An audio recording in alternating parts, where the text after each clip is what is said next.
성령의 열매는 저절로 되는 것이 아니라 하나님의 사람에게도 시련이 있고 시험이 있고 고난과 수고가 있습니다.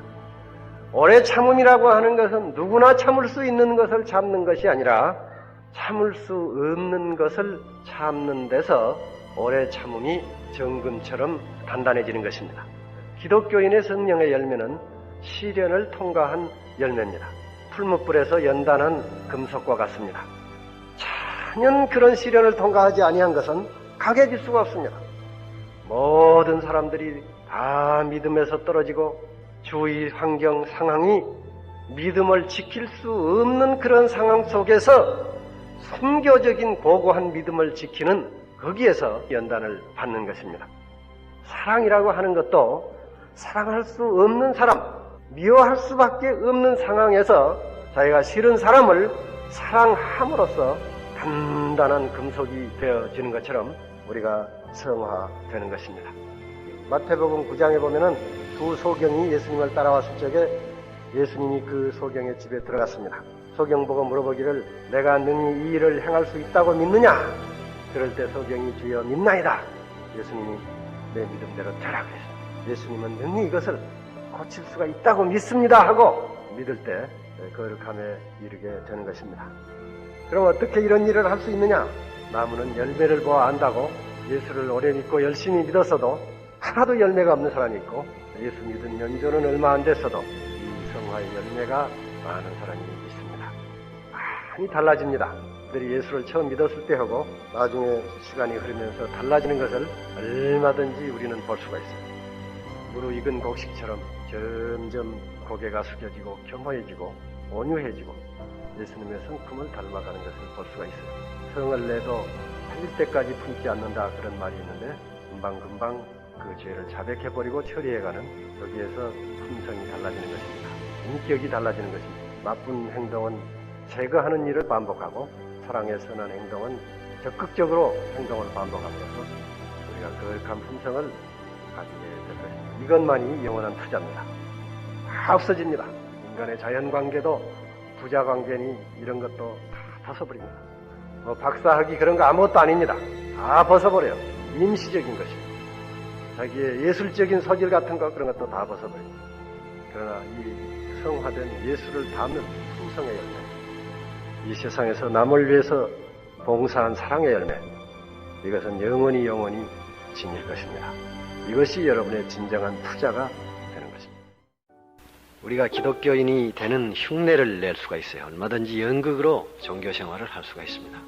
그러나 이 그리스도의 향기가 된다는 사실은 이렇게 연극과 쇼를 해가지고 그런 척 해가지고 되어지는 것이 아니라 내 마음속에 생명의 깊은 곳에서 깊은 가장 진실된 곳에서 풍겨지는 것이기 때문에 예수님이 너희가 그리스도의 향기가 되라고 성서에서 말씀할 때는 보통 형식적인 신앙생활을 말하는 것이 아니라 훨씬 깊은 내용에 담긴 교훈인 것입니다.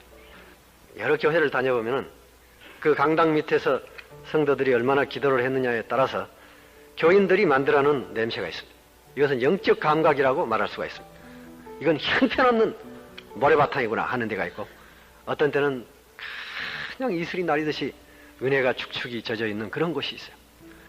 너희가 그리스도의 향기라고 우리가 얘기를 들을 때 과연 나는 예수의 냄새를 풍기고 있는가 하는 것을 생각해 봐야 됩니다. 그것은 여러분이 잘 알 것입니다. 내 속에 무엇이 담겨져 있느냐, 내 마음의 재단에 무엇을 숭배하고 있느냐. 우리가 그리스도의 이름으로 고난을 받을 때, 상처를 받을 때 그리스도의 향기는 강렬해집니다. 주님의 이름으로 상처를 받은 것도 없이 아무런 소모가 없이 사는 사람에게는 예수의 향기가 나올 수가 없을 겁니다. 현대의 질병 가운데 대표적인 질병은 심장병 계통, 다시 말하면 비대증에서 오는 것입니다. 너무 많이 영양을 섭취하고 그 바란스가 맞지 않아서 현대 사람들이 그런 병에 걸립니다. 우리 인생도 예수 그리스도를 위해서 고난을 받고 소모를 하고 상처를 받고 이러한 것이 전혀 없이 편안하게만 인생을 살다 보면은 영혼의 비대증에 걸리기가 쉽습니다. 그런 데서는 썩은 냄새가 납니다. 그러나 거룩한 고난을 받는 사람들에게는 예수의 향기가 강렬하게 풍길 수가 있습니다.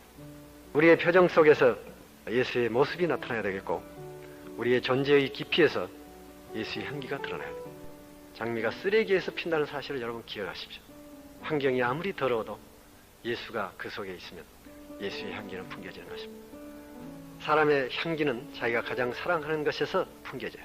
무엇을 사랑하느냐에 따라서 냄새가 달라질 것입니다. 어떤 사람은 어느 회사의 사장인데 장로님입니다마는 언제 있어봐도 화제라든가 관심이라든가 하는 것이 자기 회사에 있는 것이 아니라 예수입니다. 예수라는 것은 생명이기 때문에 그 향기를 감출 수가 없습니다. 여러분이 마음속에 예수의 말씀을 새겨두고 예수님의 뜻을 순종하면서 내 몸이 그리스도의 전이 되고 성령의 전이 되어가지고 내가 움직일 때마다 예수의 향기를 나타내야 되겠습니다. 마음속에 죄가 있으면 성령이 떠나가고 성령이 역사를 할 수 없게 되면 우리는 육의 냄새를 가지게 됩니다. 인간 자아의 냄새를 가지게 됩니다. 인간 자아의 냄새는 죽음의 냄새입니다. 이것은 죄악의 냄새입니다. 우리 속에서 죄를 깨끗이 하고 성령의 불로 태우고 성령의 생기가 들어와서 감출래야 감출 수 없는 예수의 향기를 이 세상에 드러낼 것입니다. 여러분, 예수의 향기를 드러내고 있습니까?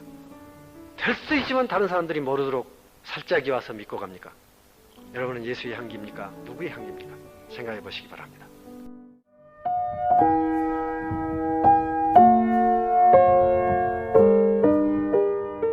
사도행전 3장에 있는 나면서부터 안진뱅이 된 사람은 불행한 사람의 한 대표적인 사람이라고 말할 수가 있습니다.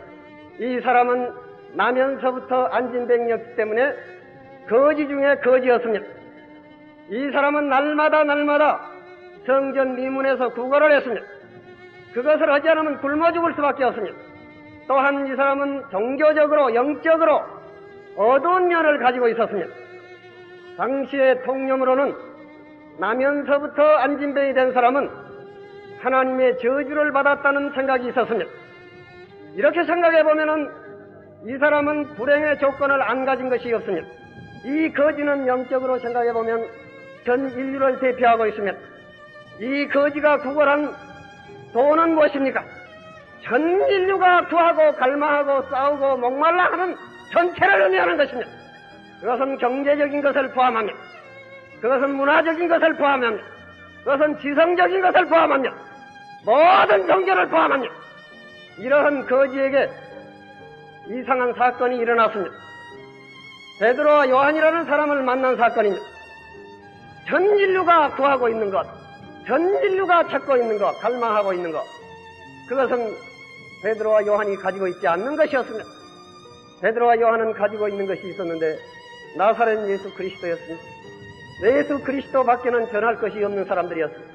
그 거지가 달라는 것을 든 것이 아니라 나사렛 예수 그리스도의 이름으로 일어나라고 말했습니다. 어떠한 일이 생겼습니까? 발과 발목에 힘이 생겼습니다. 일어날 수가 있었습니다. 걸을 수가 있었습니다. 뛸 수가 있었습니다. 성전에 들어가서 찬송할 수가 있었습니다. 무슨 뜻입니까? 구원을 받았습니다. 구원 안 받은 것이 하나도 없습니다. 모델할 것이 없습니다. 이것은 한 개인에게도 일어날 수 있는 일입니다.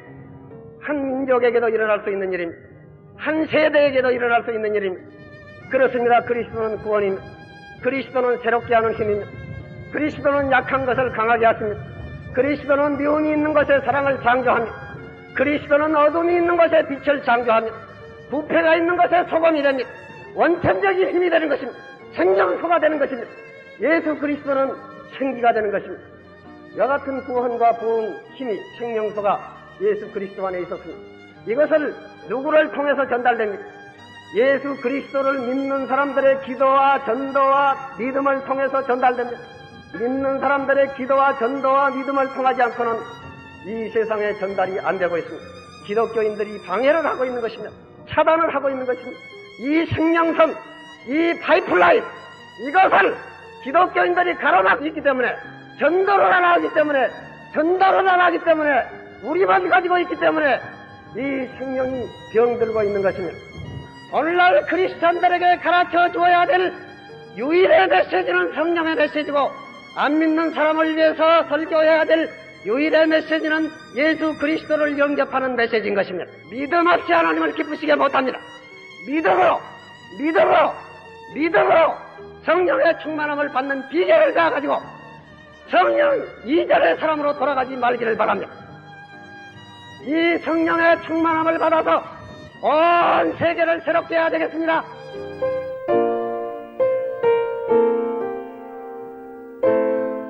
여러분 새해 복 많이 받으십시오. 피난처가 있습니다. 역사의 주권자가 우리 편입니다. 미국의 해구산이 우리를 지켜주는 것이 아니라 하나님께서 우리를 지켜주십니다. 한국의 봄이 오고 그리스도의 계절은 꼭 한 번 올 것입니다. 나는 알파와 오메가라, 처음과 나중이라, 시작과 끝이라고 주님께서 말씀했습니다. 무슨 말이냐 하면은 예수는 모든 것의 모든 것이라는 말입니다. 그리스도는 우리의 평화이시고 우리의 기쁨이고 행복이십니다. 복의 근원입니다. 그 예수 자신이 우리의 평화라고 말했습니다.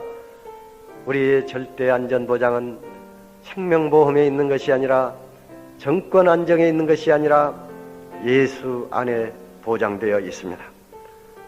우리는 그를 위해서 살아야 하겠습니다. 그 안에서 그를 모시고 살아야 되겠습니다.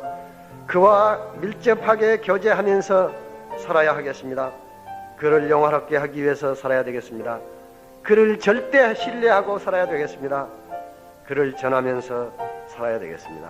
그는 우리의 피난처, 우리의 방패, 우리들의 백 중의 백, 알파와 오메가, 처음과 나중이고 시작과 끝이며 전부의 전부십니다. 이것이 우리들의 주님을 향하는 태도일 것입니다. 새 것이라는 정의가 뭐냐? 창조자의 손이 닿는 것이 새 것입니다. 새 것을 잉태합니다. 새 것을 삽니다. 반복을 살지 않습니다. 그리스도 안에서 겉사람은 후패하나 속사람은 날로 새롭다. 나이가 드는 것이 아니라 나는 날마다 젊어지는 삶을 살고 있습니다. 새 영을 받았고 새 마음을 받고 새 이름을 받고 새 길을 가며 새 지식, 새 하늘과 새 땅에서 새 옷을 입고 예수의 옷을 입고 그렇게 사는 것이 크리스찬입니다. 그리스도는 어제나 오늘이나 영원토록 변하지 않습니다. 영원토록 변하지 않습니다. 어제는 회환에게 주고 돌아오지 않는 날들에게 주고 오늘부터 내일부터 새날을 맞이하겠다, 그것이 아니라 영원 전부터 예수님과 나 사이는 사랑하지 않는 시간이 없었을 것 같아요. 야곱의 하나님, 이삭의 하나님, 나하고 관련되어 있었던 하나님, 그런 거로 어제도 살고 영원도 살고 예수님이 내 속에 들어오면서 과거와 현재와 미래가 전부 살아납니다. 내 어느 스승보다, 내 어느 애인보다도, 친구보다도 더 사랑하는 주님, 내가 나의 출애굽 사건을 살고 다윗의 모든 시편을 내 시편으로 삼고 사도행전 사건을 내 사건으로 삼으며 천지가 변해도 안 변하는 주님과의 관계가 영원토록 계속하는 주님과 나 사이, 너무도 아름다운 사이, 누가 그리스도의 사랑에서 나를 끊을 자가 있으리요. 그리스도 안에서는 날마다 새롭고 날마다 상승하며 날마다 나아질 것입니다. 은혜 위에 은혜가 더합니다. 사랑 위에 사랑이 더합니다. 절대 사랑이 보장되어 있습니다. 절대 안전 보장이 약속되어 있습니다. 황홀한 기대를 가지고 설레는 가슴을, 꿈을 잉태하는 가슴을 안고 이 새해를 맞이해야 되겠습니다.